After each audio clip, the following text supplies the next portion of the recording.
Hey everyone, how's it going? Thanks so much for tuning in.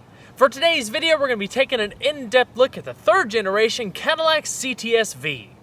In this review, I'll start it up, show the engine, get an exhaust clip, and go over the performance data, take it on a thorough drive, and show you many of the unique aspects throughout the interior as well as exterior. So, without further ado, let's go ahead and hop on in, start her up, and let her run.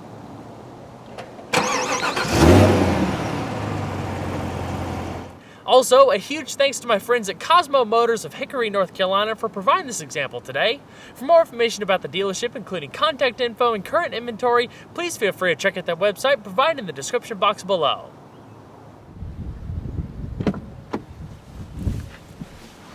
Along with the remote access smart key system, all 4 door handles are illuminated by LED light strips so you can see them easier at night. To start it up, make sure you have the key fob within the interior, then put your foot on the brake and hit the dash mounted button to go.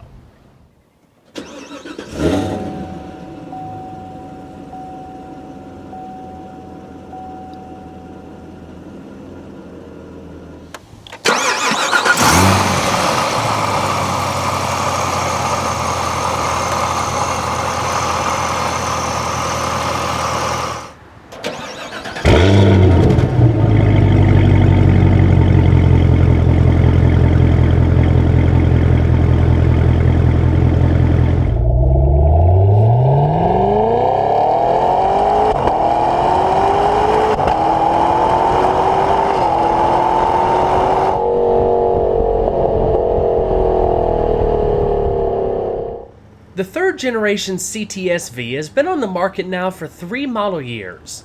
It's Cadillac's most capable V-Series to date, featuring a more powerful supercharged V8, a thoroughly redesigned suspension, and more advanced aerodynamics. Its primary competitive set includes the Mercedes-AMG E63S, the BMW M5, and the Audi RS7. With a starting price of $86,495, the CTS-V is a pretty good value. It offers a lot of character with almost surgical precision. If you sit this car next to any other non-V-Series CTS, you'll see that almost every exterior panel is unique.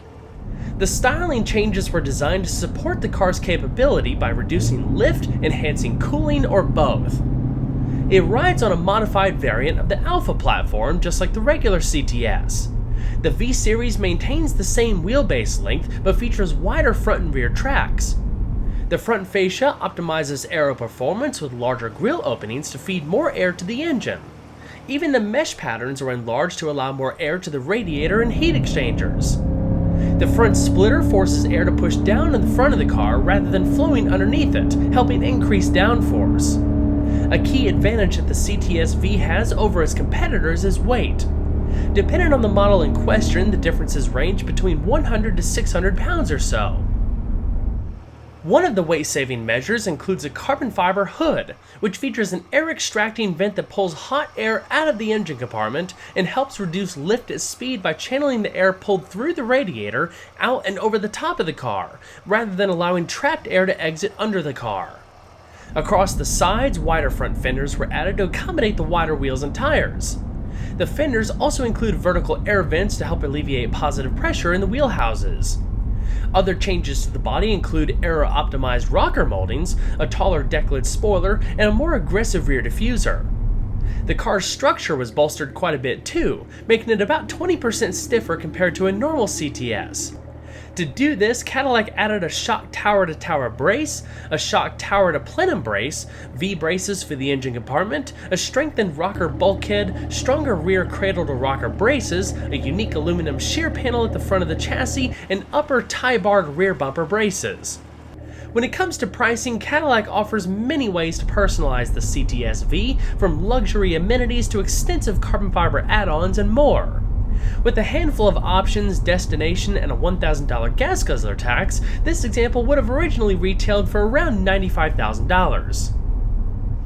The CTS-V rides on an exclusive wheel and tire package consisting of 19-inch staggered fitment forged aluminum wheels that are 9.5 inches wide in front and 10 inches wide in the rear.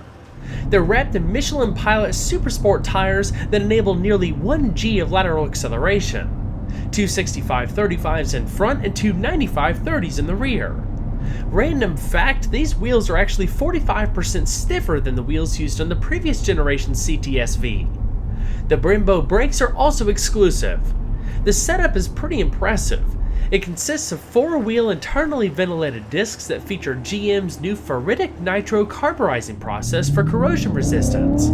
They span 15.4 inches in front and 14.4 inches in the rear, and are clamped down by beefy 6-piston and 4-piston calipers respectively. They're able to bring this 4,100-pound sedan to a stop in just 112 feet. Underpinning the V is a revised McPherson-type independent front suspension that incorporates stiffer hydro bushings, dual lower ball joints, higher spring rates, and a stiffer stabilizer bar for 20% greater roll stiffness. The rear consists of a 5-link setup that complements the front with reduced roll center migration, stronger lateral control, and effective anti-squat geometry. Contributing components include stiffer bushings, new cradle mounts, higher spring rates, and a stiffer stabilizer bar. Magnetic ride control with inverted monotube front struts is also included.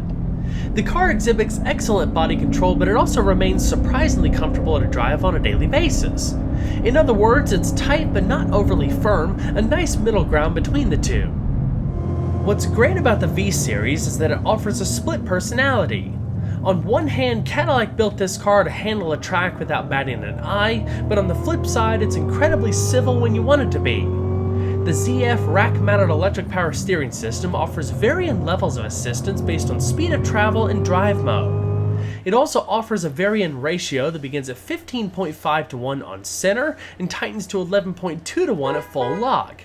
The steering takes 2.37 turns lock to lock. It's very quick to respond, albeit a little low on feel. The turning circle is measured at 40.3 feet. The CTS-V is powered by a supercharged 6.2-liter V8 known as the LT4. Not only is it more powerful than the LSA engine used in the previous generation V, but it's also more efficient in how it develops its power. The LT4 still retains a traditional overhead valve pushrod design with 2 valves per cylinder, but it also benefits from direct fuel injection, cylinder deactivation, and continuous variable valve timing. The compression ratio is rated at 10.1 to 1. Perched in between the cylinder banks is a 1.7-liter Eaton twin-screw supercharger with a dual-brick air-to-liquid intercooler that helps deliver 640 horsepower at 6,400 RPM and 630 pound-feet of torque at 3,600 RPM. That's an increase of 84 horsepower and 79 pound-feet of torque over the LSA. With launch control, the car can accelerate to 60 miles an hour in just 3.6 seconds and fly through the quarter mile in 11.6 seconds at 126 miles per hour. Cadillac claims a top speed of 200 miles per hour. The LT4's roto-cast aluminum cylinder heads are stronger and more resistant to heat than conventional aluminum heads. Inside, there's lightweight titanium intake valves, forged steel connecting rods, forged aluminum pistons, and an aluminum balancer. The supercharger's roots are smaller in diameter than the LSA's, allowing higher maximum RPM and quicker spin-up that leads to more boost being generated earlier in the RPM band. The exhaust system is active, meaning you can control the level of sound emitted by the quad-polished tips out back based on throttle input and drive mode. Unlike the LT4 that powers the Corvette Z06, this one uses a wet sump oiling system. The CTS-V requires premium fuel and includes a 19-gallon tank. EPA estimated fuel economy ratings range between 14 miles per gallon in the city and 21 miles per gallon on the highway. You can expect an average of around 17 miles per gallon. Power is harnessed by GM's 8L90 8-speed automatic transmission, which offers full manual control via the steering wheel paddles and performance algorithm shifting to deliver shift performance that rivals many dual-clutch and semi-automatic transmissions out there, while maintaining the smoothness and refinement that comes with a conventional automatic fitted with a torque converter. The CTS-V is rear-wheel drive, with torque delivery being controlled by an electronic limited-slip differential. Larger prop shafts and greater half-shaft asymmetry mitigate power hop during acceleration. The CTS-V has 4 different drive modes: Tour, Street, Track, and Snow Ice. If you put the vehicle in track mode and hit the stability control button twice, it brings up the Performance Traction Management System. Now this is pretty cool because it allows you to fine-tune the behavior of stability control based on different conditions and skill levels. The interior of the CTS is refreshingly simple and functional. The V-Series adds additional spice to the mix in the form of special badging, a new digital reconfigurable instrument cluster, as well as exclusive appointments and optional extras. The solidity and overall quality of the interior is quite good, and there's an appropriate use of premium materials, such as leather, metal, suede microfiber, and genuine carbon fiber. Certain portions of the doors, dash, and center console are finished with handcrafted cut-and-sew elements and decorative stitching. A suede microfiber steering wheel and shift knob are optional. 16-way power-adjusting Recaro Performance front seats are also optional. While not shown here, the design of the Recaros consists of flared shoulder supports, fixed headrests, and open ports in the top that can fit racing harnesses. They're even heated. While the Recaros are comfortable for what they are, the standard 20-way adjustable seats shown here are better suited for long-term comfort. They even have adjustable thigh support. The seats are wrapped in semi-aniline leather with suede microfiber across the middle and around the seat backs. Both front seats are heated and cooled. The steering wheel is heated as well and features power adjustments for both tilt and reach. The driver's seat gets 2 memory presets and an easy exit function. Like all modern Cadillacs, the CTS is packed with all of the latest technology. The center stack, for example, is completely touch sensitive. In fact, it's capacitive touch just like a smartphone with haptic feedback, so you actually get physical confirmation when you make the right selection. Perched on top is an 8-inch display for the Q infotainment system. Navigation is standard, as is a 13-speaker Bose Centerpoint surround sound system. Getting used to how everything works takes just a bit of practice. The lack of physical buttons makes things a little less intuitive than I'd prefer. Other standard features include dual-zone climate control, Bluetooth technology with natural voice recognition, OnStar 4G LTE connectivity with a built-in Wi-Fi hotspot, a full-color heads-up display, and all of the media options you could ask for, including Apple CarPlay and Android Auto. Tri-zone climate control is available with the optional luxury package. My favorite feature about this center stack is the hidden compartment behind the climate control faceplate. It hides an extra USB port as well as a wireless phone charging tray. For safety, the CTS features 10 airbags, including dual-stage front airbags, knee airbags for both the driver and front passenger, front seat thorax and pelvic airbags, rear thorax airbags, and side curtain airbags for the front and rear. There's a bunch of driver assistance technologies included as well, such as automatic high beams, rain-sensing wipers, lane departure warning with lane keep assist, forward collision alert, automatic park assist, and more. Alright, next, let's go ahead and shut her down. We'll head to the back seat and check out overall space and amenities. The back seat of the CTS offers a good amount of space for someone of my height. I'm 5'10" and with an ideal seating position for myself in front, I probably have about 3.5, maybe 4 inches of leg space, and head space probably 1.5 to 2 inches depending on where I put my head. With the sunroof here, this portion of the headliner does sit down a little bit, but it does rake up towards the back to give you that extra wiggle space. If you're over 6 feet tall, it might start to feel a bit tight back here, but generally speaking, the CTS is accommodating for up to 5 people. The middle seat is going to be more for temporary use because you have a big drivetrain hump here that you'll have to climb over and straddle, but it's definitely there and usable if needed. You have 2 adjustable headrests, and across the middle, a fold-down armrest with storage and 2 cup holders.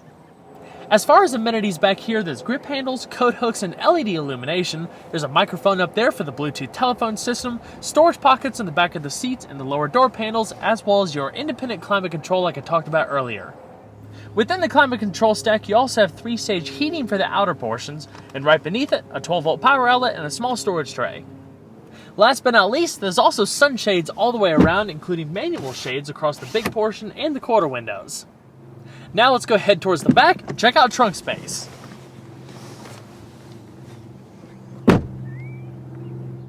The CTS-V's trunk is not powered, but there are counterbalances built in that are perfectly weighted to swing the trunk lid open without you even having to touch it.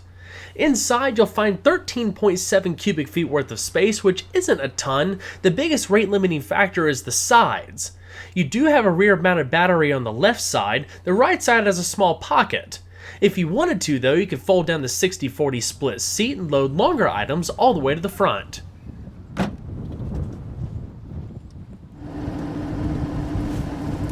So now let's go ahead and see if she sounds.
Well, everyone, I hope you enjoyed the in-depth look at the all-new Cadillac CTS-V.